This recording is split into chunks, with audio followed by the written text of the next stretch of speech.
Hi folks, got another clean water systems instructional video for you today.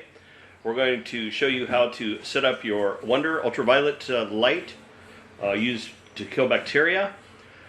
Just a quick note, this system would be the last of the systems in your treatment process.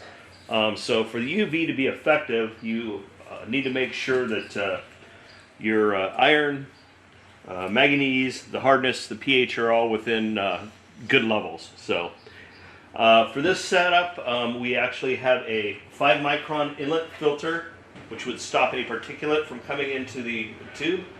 And then on the outlet filter is a bacteria filter, which will capture any of the dead bacteria that you kill through the UV light. This particular unit is the GN 15. It's 15 gallons a minute. It's one of the larger units we carry.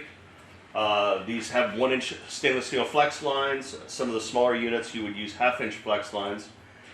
So for these setups, obviously you want to make sure this is someplace that you will be able to service it, and it's not in any place that's going to be freezing.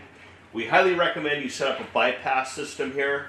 This allows you to have water going to the house when this is not in use, especially if you're servicing your bulb, or if you were to break your quartz sleeve while doing so, you would not have any water in the house until you got replacement parts. So highly recommend you do the bypass valve, and then your inlet and outlet shutoffs as well.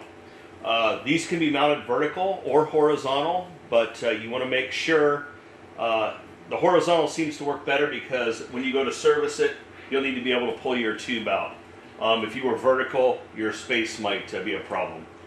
And as you can see, actually here in the shop, we had to set this up. We didn't have the wall space either, so I'm actually going to have to remove the housing to service the tube and install it. A couple of other things to make note of. You want to make sure, if you are using PVC, that you don't allow the light directly to hit the PVC. If you notice, we've got the loop here, so the light's actually going to come out into the stainless steel fittings and the flex lines. And then the other issue is that this gets hot, so you don't want it directly to the PVC, because you'll end up with problems there. So, okay, let's go ahead and show you how to set